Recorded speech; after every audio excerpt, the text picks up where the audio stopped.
Welcome everyone to another episode of Promptly Speaking, where we bring you the stories of the movers and shakers of the industry on their journey to success. I'm your host, Jack Madrid, and today our special guest is Eppie Titong, SVP and Country Manager of VXI Philippines.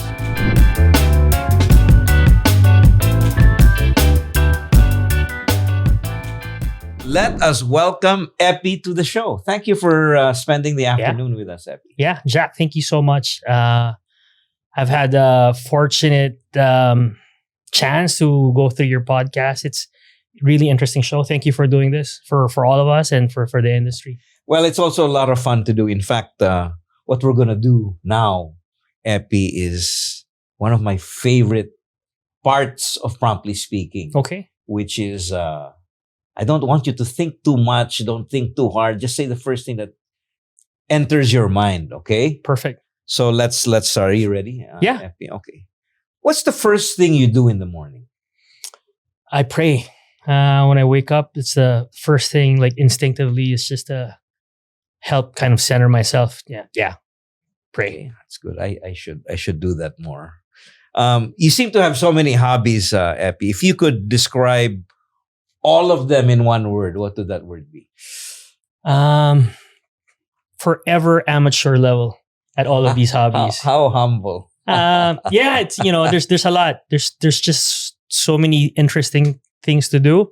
Not enough time to get fully proficient in all of them. But yeah, it's nice to like learn new stuff as we get older and kind of like fulfill things that we've always wanted to do.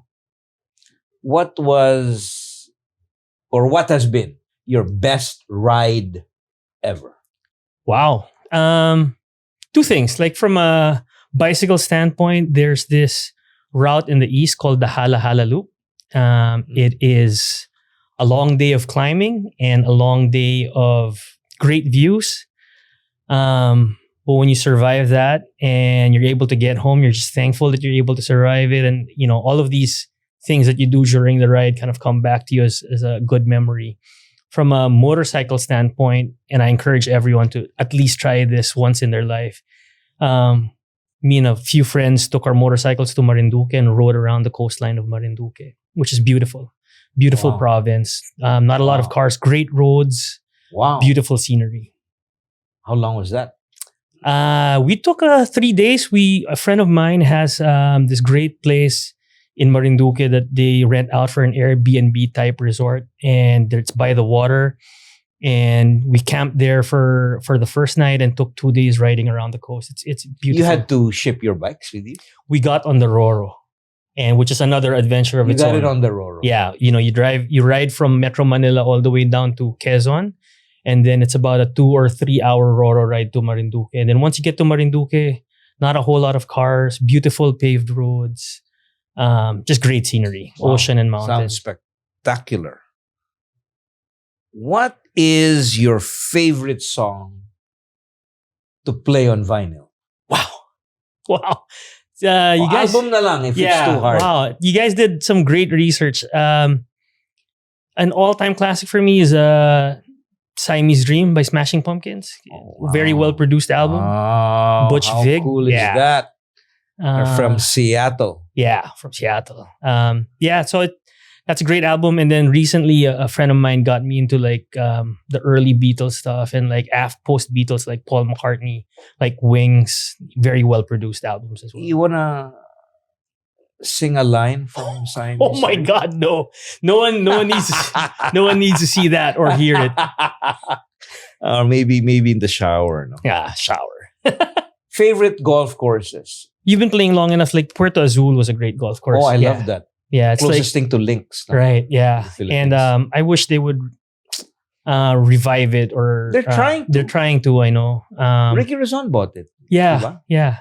I mean, he has the country club, so maybe it's time to add another one. Puerto Azul has some good memories. I think there's a lot of great courses in the Philippines. Santa Elena has stood the test of time. I think it's still a beautiful course. Overall best club. Yeah. Including the food. Right. Yeah. And Via is beautiful also. If you've played, yeah, Via is a beautiful course also. Okay. Now, what is your favorite way to unwind? There's a lot. The It's changed over the years. You know, when you were in your 20s and 30s, have a beer and hang out with your friends after work. You know, obviously that's not sustainable in these days. So spending time with I've different ages of kids. I have older kids that are in their teens, late teens. Then I have a 4-year-old. Oh, wow. Yeah, pandemic surprise. So yeah, spending time with him. He's our only boy. Is a good way to keep our energy levels up. Wait, so you have 3 girls and I have 2 girls, 19 and 13, and then a 4-year-old boy. wow. Wow. Yeah. Cool. Thank you. Is there a skill that you are learning or want to learn? Until recently, there were jiu-jitsu classes being offered in our gym in the where I live, and it's a good, interesting mix of like young kids, grown adults, and like older people. So that's always interested me. That's probably at the top of amongst all of these hobbies that I do. Magdadagdag pa ako. So yeah, that seems interesting. Wow. Is there one lesson that your wife regularly reminds you of? There's about 100, honestly. But the one thing that kind of stands out is, and she tells our kids the same thing. It's like, when you go out for the day, she'll always say like, try to make some good decisions today. She's like, try to make some good decisions today. It's like, and that's applicable to anything like food choices or like how I am with the team or just generally, good reminder to make good decisions every day. Okay, I'm gonna throw something from left field. Sure. Epi, what's the one most underrated Pinoy trait at work that you can name? That's awesome. I don't know if it's underrated, but we're really a resilient people. I think that it's been proven time after time after time, during the pandemic, during the financial crisis, given some of the cards that we've been dealt, we're really a resilient people.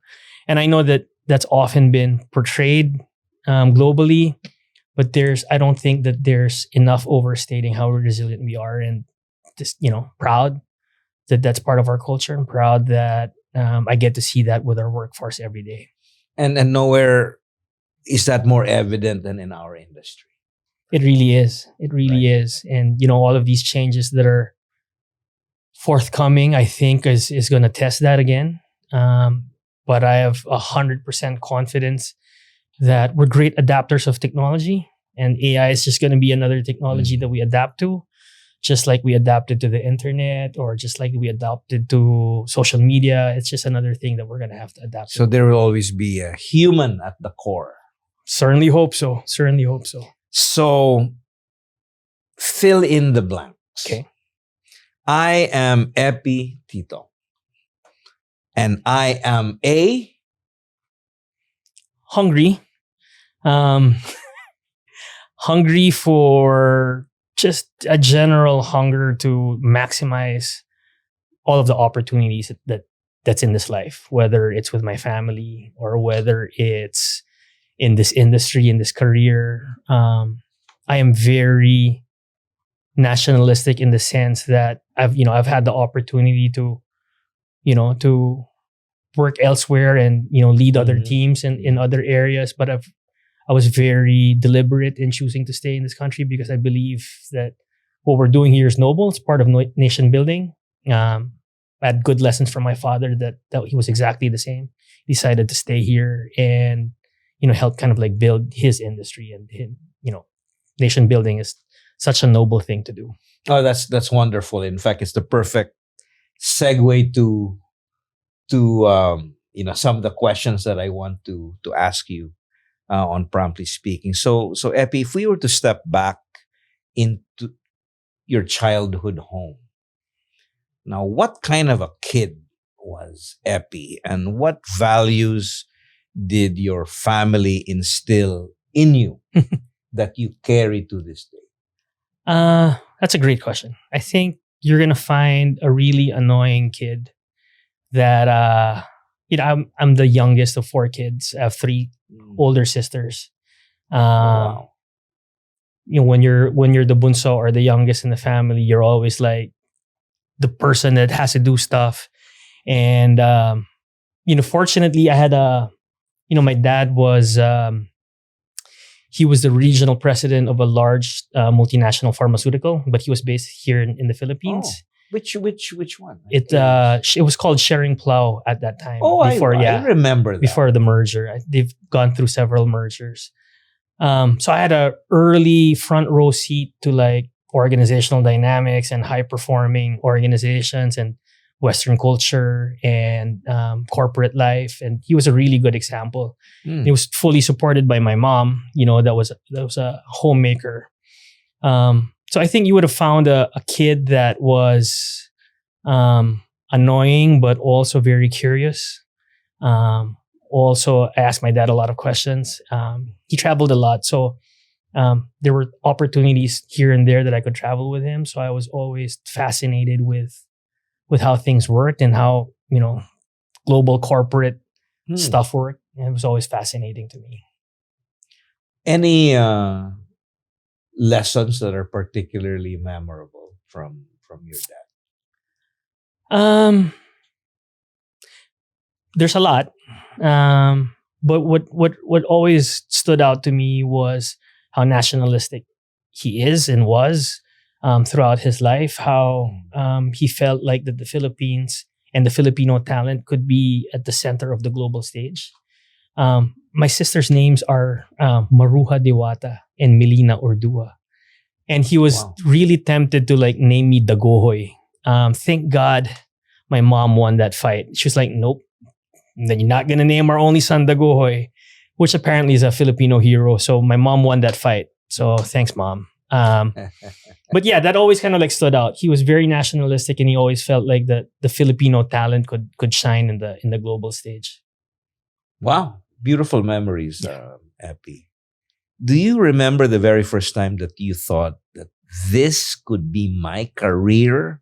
And what was that moment like? And did you ever imagine that it would lead you to where you are? I think from day one I knew.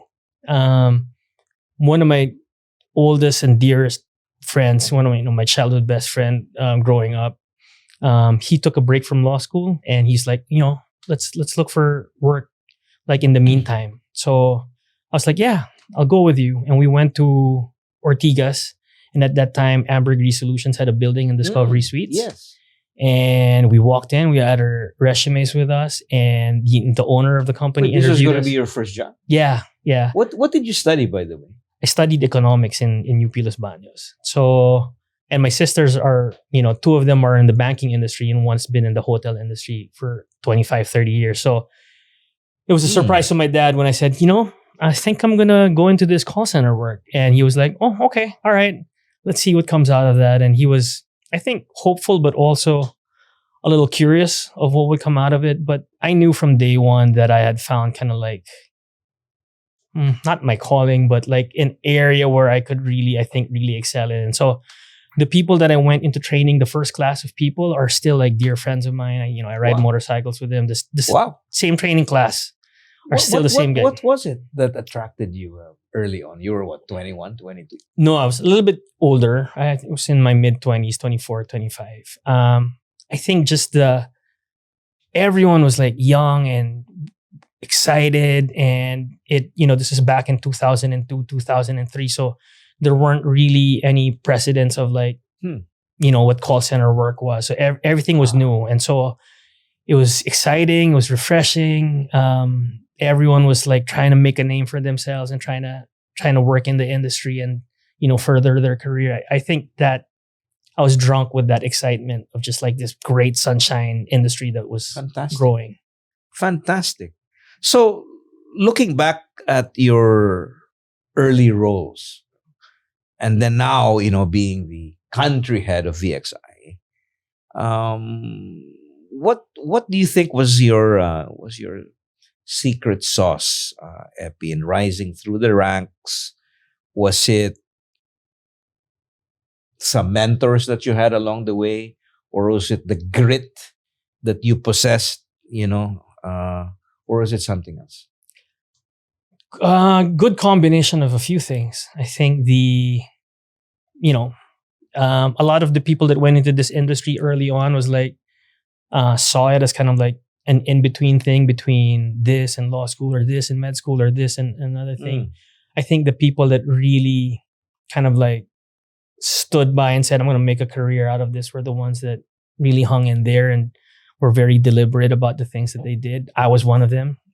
I was convinced that I could do as well, if not better, than a lot of my contemporaries.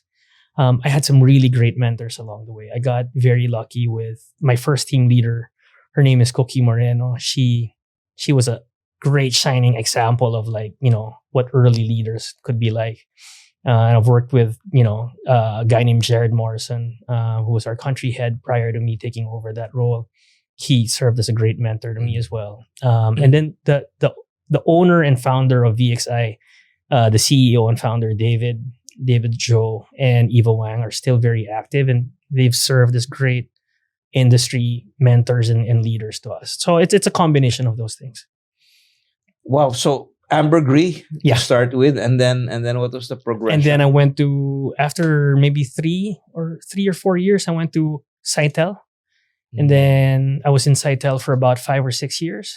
And then I went to VXI back in 2010. And we were a smaller shop. We had about, 2,500, 3,000 individuals at that time in the Philippines. And so I had a front row seat of seeing that grow from, the over 20,000 employees that we have today. Wow.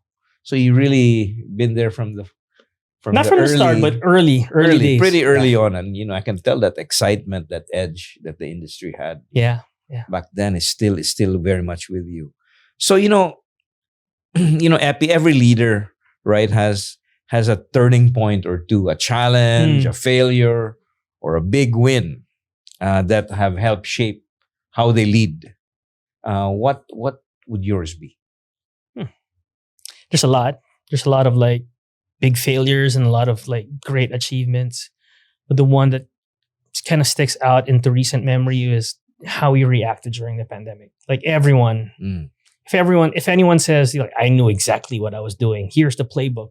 No one knew what they were doing. And so so you had to rely basically on what your value system was and, how you treated employees. And I was very, very fortunate that the organization that I worked for put our employees first. And so I think a lot of the decisions that we made early on during the pandemic were employee centric. Of course, just like everyone, we try to keep our business afloat. But at the same time, we try to do what was best for our employees. And, if we're honest and truthful, not a lot of the people that ran businesses had that mentality. And so that kind of sticks out as a big win. I'm proud of what the organization did during those tough times. Yeah, it seems like such a long time ago, right? I know. But it wasn't that long ago. And now it's just part of how we work already. Yeah. This need for flexibility. And that was certainly something I remember, when I first took on this role. So I know exactly what. Did you enter this role pre-pandemic or like at the height of it? No, towards the end.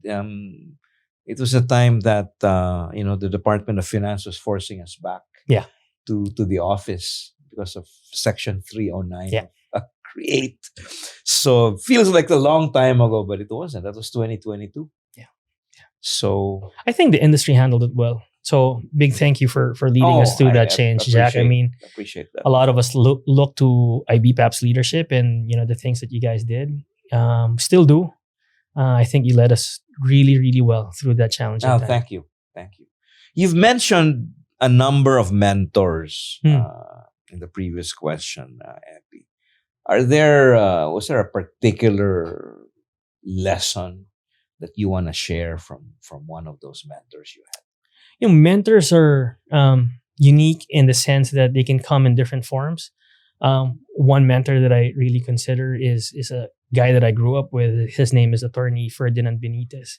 And while we were peers, he was always like a different thinker. He handed me this book early. We were young. I think we were in college. It's a book called Meditations by Marcus Aurelius. And he was like, he explained to me, he's like, when you think of philosophers, you think of like these guys in togas or like these tweed jackets. But he was like, some of the first philosophers were also like, he was a Roman emperor. He was a warrior. So a lot of his value systems were tied into his philosophy. I consider him a mentor, even though we're peers and we're the same age and we, went through our separate careers. He's someone that I still to this day seek advice from. Mm.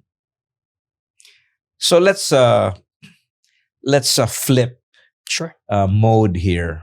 I know you're an avid mountain biker. So if leadership were like a long trail ride, what lessons from the trail also apply to leading, thousands of people? Leadership is difficult. It's also very challenging.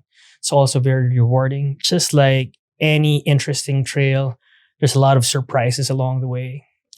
There's a lot of obstacles that you have to overcome. But most trails, like the mountainous trails that, provide a great view once you're able to get up there and kind of like take some time out to survey what you've just done and take in the view, you're thankful. Oftentimes during the journey going up, you're like, man, why am I doing this? This is so hard. I could be at home watching TV. It's almost the same philosophy as, being a leader. Like there are times that you're going to wake up and you're going to be like, man, this is so tough. But then you're also reminded of the responsibility that you have. And, I take that responsibility very seriously. There's thousands of people counting on me to make the right decision. It's very similar, very, very similar to like riding out on a good trail and leadership. It's a great question. Props to your staff for for fielding really solid questions. Well, you've grown VXI Philippines to over 20,000 strong. Quite quietly, I have to say. But when you look back at that, what were some of the boldest calls that you've had to make that really pushed the needle? So, like to your point, we've grown it quietly because we haven't grown in the Philippines through acquisition. A lot of the growth that we've had has been organic. It's with existing clients, and we did that work well for them, so they rewarded us with growth. What was a good game changer for us was when we tied in how we reward our teams based out of what was important to our clients, making that connection. And I read somewhere that the industry standard in the Philippines for variable pay at the frontline level is relatively modest at 8-10%. We made a deliberate investment to move that up and make sure that we tie in what's important to our clients on how we bonus our frontline and our leadership teams. It's bold because you could have a great month and that might keep you upside down a little bit. It's always an awkward conversation between me and our finance team, but I'm glad that I work for an organization that are such forward thinkers that they kind of understand that if we make that investment, we can grow with our clients.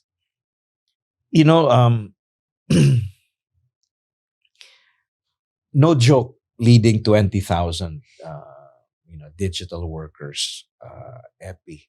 Is there a guiding principle that you have on your sleeve to steer you and navigate through difficult times? Yeah. I'm fortunate because I work a lot with our CEO and founder, David. And, for when you look at his own personal story, this guy has, made it financially, and yet he's still very involved in the day-to-day areas of our business. And he always reminds me that, treat our teams with respect, treat our clients with respect, treat your competitors with respect. that always goes around, that good karma. He's a Chinese American immigrant. So he had this great opportunity of going to the US and, not having a network there, yet he was able to grow this giant organization. When I look at his own life lessons, that's inspiring. It's always a good reminder for me to be like, if that guy that, has made it is still this involved in our day-to-day business, I really don't have an excuse. Wow, he's not slowing down. He's not slowing down. Where is he based? He's based out of our headquarters in LA. Wow. Yeah. Does he come to the Philippines? A lot. I try to keep him, from coming once in a while, but can't stop him. He likes to see the teams and spend time with the teams. But he's a great mentor. Is PH the biggest? It's our biggest region globally. Yeah. Okay, let's talk about AI and automation. I knew it was coming. Can't avoid it, right? We all know that it's going to transform work. What excites you the most about it? What excites you about the future of Filipino talent? Yeah. But at the same time, what are some of the things that keep you up at night? Yeah. I referenced this earlier. I really firmly believe that Filipinos are great adapters of technology. Just like how we adopted the internet and social media, online shopping, all of these, leaps of innovation. We were early to adapt and kind of like build our workforce around it. So I have no doubt that this is, a thing that's going to change how we work, but I think it's going to change it for the better. I'm often wary of experts that say this is exactly what's going to happen with AI because I don't think anyone fully knows yet, like the full potential of it, the full breadth of it. I think every majority agrees that it's going to change how we work. And I think that it's going to change how we work for the better. We're going to become a lot more efficient. So we're going to need, a lot of the early, very transactional, very easy call types and transaction types are going to go away. So that's going to mean that we're going to require more from our teams. That excites me because I know that the Filipino talent and the Filipino can absolutely adapt to it. What scares me is how we support it from an industry standpoint. Like, how do we change the playbook? What do we tell the universities? What do we tell what we need from the government? Do we need more exposure to, emerging technology? I think that's what keeps me up at night. You're quite the nationalist, Eppie, So what is your dream for the Filipino talent? I think we're to some degree living in that dream. I'm so proud to be part of an industry that's allowed, what is it now, almost 2 million, 1.9 million Filipinos that work in, one of the largest GDP contributors in the nation. So that's almost like realizing what that dream is. I would love for us to see that continue to grow, just like everyone. We've been afforded these opportunities to work with organizations that we would have not normally worked with or for. And so we've been exposed to a lot of their systems and a lot of their methodologies. And I think that we've benefited from that.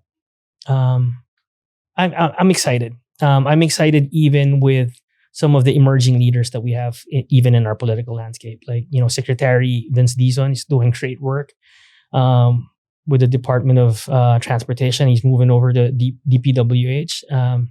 We have like local government leaders like Mayor Vico Soto that are emerging, from the political landscape. So I'm very, very hopeful, and at the same time, also like proud when you have to take a step back and look back of what we've all done collectively in this industry, and also feel a great sense of pride. On the flip side of that, Eppie, what are some of the areas for improvement that, as Filipinos, right, we can strengthen? Because I've like to say that what took us here may not be enough to take us where we want. I agree. So, what are some of these things we need? I agree. It's very obvious. We experience it every day. Our infrastructure needs work. I think that we're putting in the necessary long-term plays to address our infrastructure, both from a transportation and technology standpoint. So that's encouraging. The fact that a lot of private companies are starting to take over the helm of like running, some of our airports and some of our seaports. That's very encouraging. We need improvements there if we're going to continue to sustain this growth that we're seeing. When this is a question about the future, when people talk about Eppie Titong many years from now, what would you like them to say about the kind of leader you are? I hope that they would say that I was a good mentor, that I promoted a full meritocracy at work, that the people that deserve the opportunities were the ones that were really responsible for the performance. I'd like that to be part of my legacy. And I'd also like, selfishly, to be part of my legacy, to be like that guy always was at the helm of trying to put Filipino talent on the global map, because that's primarily why I do this. That's what keeps me up. That's what keeps me coming back, is I have a strong belief that the Filipino talent can really shine in the global stage. I know you must be a mentor to quite a number of people. Now, what are some of the things you impart to your mentees? That's a great question. I often tell them that I ask them first if they really want that leadership position, because there's so many glamorous things about being a leader, but there's also a lot of the side of leadership that no one sees. It's lonely. Yep. You have to make tough decisions. Sometimes you have to make unpopular decisions. It's not necessarily a popularity contest. Sometimes you have to make compelling decisions that aren't viewed as popular, but are the right decisions for the organization or for your work team. So I often ask them, is this something that you really want? And because, when you're trying to aspire for a leadership position, it's exciting, but you often overlook all of these challenging things. I think that I'd like to think that I've helped prepare them for the onset of the burden of leadership, but also all of these great things that come with leadership. So it's not just the flashing lights. Huh? I wish it was. I wish it was just high fives and balloons and cake and whistles every day, but there's a side to it that's actual work. There's an actual side to it that sometimes can be difficult. You have to make difficult decisions. That's part of it.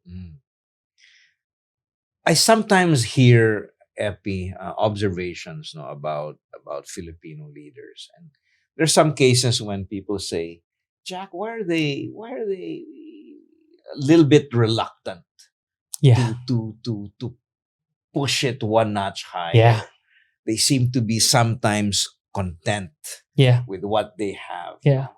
What's in your words, what seems to be holding them back? I think we do about just like myself, just like most Filipino leaders, there's this have you heard of like the imposter syndrome, where you feel like, oh my God, like why am I in this role? Or like why do I have to make that decision? Or you feel like, do I really deserve to be leading thousands of people? I think there's still that stigma that once you're able to overcome and overturn that almost imposter syndrome, it's like, yeah, you deserve to be here. Yeah, you deserve to be making that call.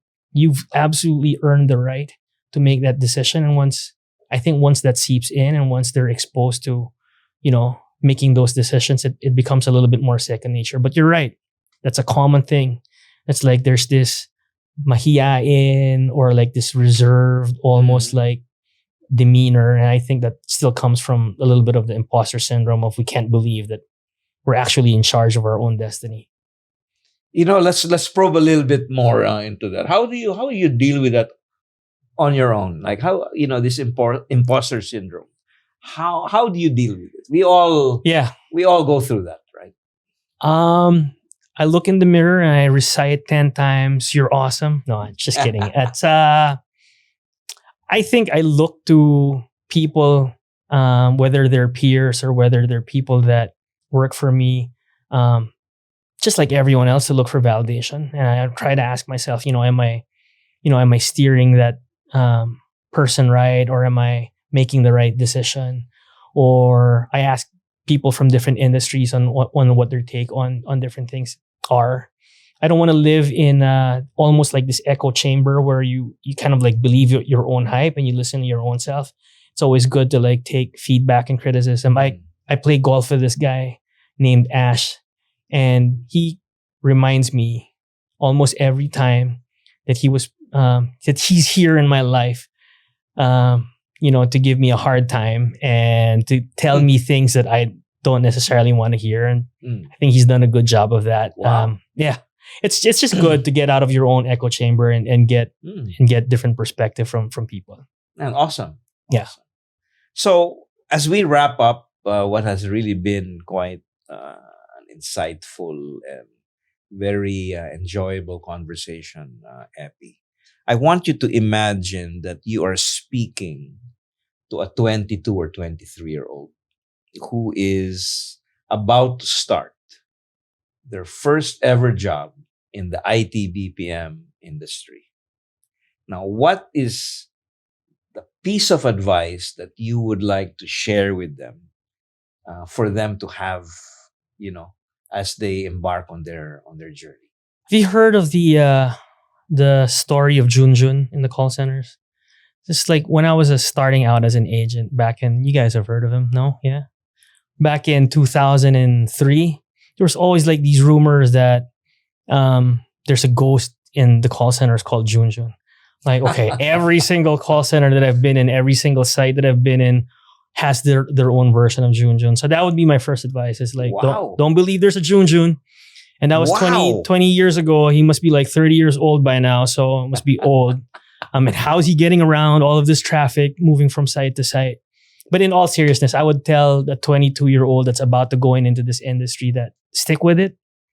It's rewarding. You're going to make lifelong friends. It's not always going to be easy. There's going to be difficult days. There's going to be days that it's raining and you're waking up at 7 p.m. and you've only had 3 hours of sleep, but you still got to show up. Big part of, being successful in this job is showing up. That's task number one. And that it's rewarding, that if you treat this career and this industry with the same care and respect that it deserves, that it will definitely give back in terms of opportunities. And I'm really excited for that 22-year-old because there's just, the world is our oyster at this point in terms of the opportunities that are available. So I would tell that person to stick with it. Wow, that's fantastic. And I will add to that. I will ask that 22-year-old to watch the interview with Eppie Titong. Yeah, thank you. Speaking. Thank you, Jack. I appreciate it. It's been a lot of fun chatting with you, Eppie.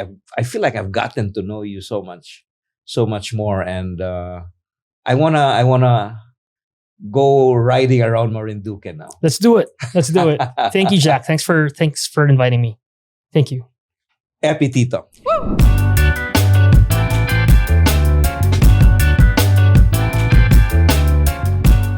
Thank you for tuning in to another episode of Promptly Speaking.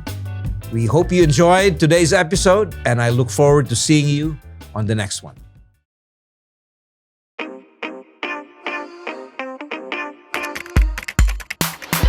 That's information technology and business process management. We are coders and programmers, agile animators, illustrators, auditors, analysts, from consultants to managers, nurturing nurses and doctors, data developers and testers, VA smiling CXRs and artificial intelligence engineers. Oh wait, there's more. We are problem solvers and number crunchers. We speak in several languages, including Java, Python, Python, and so on. And on and on and on. We create heroes and villains. We gain experience and level up in life.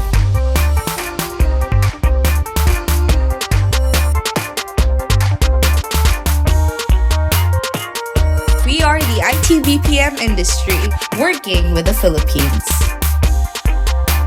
Join us.